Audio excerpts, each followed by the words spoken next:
साहेब, आपण पाहतोय पावसाची परिस्थिती अत्यंत बिकट झाली, काही ठिकाणी काही दुर्घटनाही घडलेल्या आहेत. काय तुमच्याकडे माहिती आहे आणि कशा पद्धतीने आता प्रशासनाची एकूण हालचाल आहे?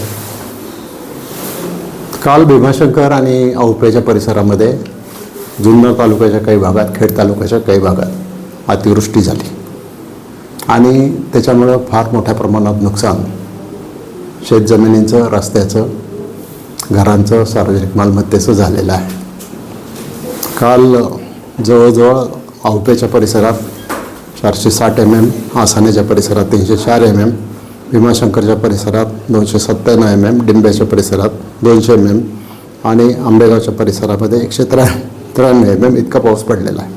त्याच्यामुळं अनेक ठिकाणी कडे तुटून खाली आले, रस्त्यावर ब्लॉक तयार झाले, काही रस्ते तुटले, काही पूल तुटले आणि त्याच्यामुळं मोठं नुकसान झालं. ही बातमी मला सकाळी 5:30 वाजता कळल्यावर मी लगेच प्रशासनाशी संबंध साधला, जिल्हाधिकाऱ्यांशी संबंध साधला, सगळ्यांना सूचना दिल्या, यंत्रणा कामाला लावली आणि मी लगेच मुंबईवरून निघालो आणि मुंबईवरून मनसरला पोहोचेपर्यंत गाडीमधून सगळ्यांना सूचना देत होतो.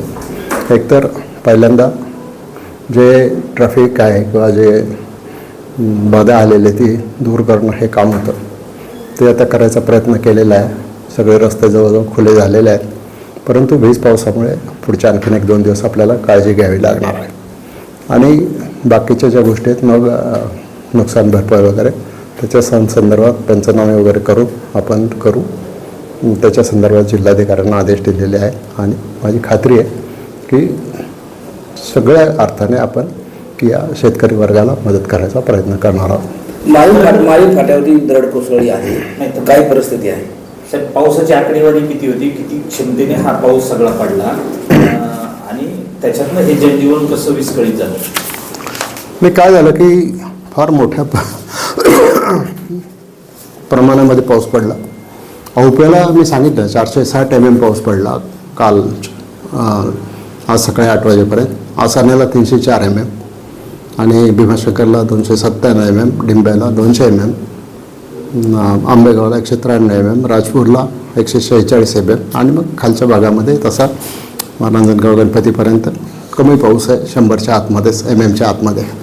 आजपर्यंत या सगळ्या खोऱ्यामध्ये पडलेला पाऊस 1600, 1032, 1848 असा मोठ्या प्रमाणात पाऊस पडलेला आहे. आणि त्याच्यामुळे वीज पाण्यामुळे ह्या दरडी कोसळल्या आहेत. हा पाऊस गेले काही दिवस सतत चालू आहे आणि त्यामुळं हा प्रसंग आहे. परंतु सगळी यंत्रणा जागेवर लावून सगळे अधिकारी, सगळे राष्ट्रवादी पक्षाचे कार्यकर्ते, सगळी बाकीची यंत्रणा यांना कामाला लावून त्यांना आपण मदत केलेली आहे. रस्ते दुरुस्त केलेले आहे, लोकांना स्थलांतरित केलेलं आहे, त्यांची राहण्याची, जेवणाची व्यवस्था केलेली आहे, सगळ्या व्यवस्था केलेल्या आहेत. ही माझी खात्री आहे की याच्यामध्ये आम्ही उद्यापर्यंत सगळी परिस्थिती नॉर्मलला आणू. त्या परिसरामध्ये पर्यटन आहे, देवदर्शनाला लोक येत आहेत, तर सध्या हे पर्यटन आणि देवदर्शन बंद केलेलं आहे. सध्या पुढील काही दिवस पावसाचा धोका आहे, तर हे कसं नियोजन राहील? कारण बाहेरच्या तो जिल्हाधिकाऱ्यांना कॉल घ्यावा लागेल.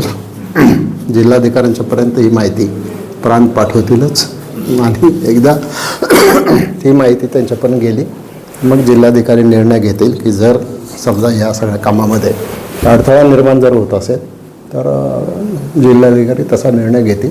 परंतु पर्यटकांनी सुद्धा या परिसरात आणखी 2-3 दिवस येऊ नये अशा प्रकारची त्यांना माझी विनंती राहणार आहे, कारण आपलीच गैरसोय होईल त्याच्यामध्ये. माळी परिसरामध्ये माळी फाट्यावर दरड कोसळली होती, आता काय परिस्थिती?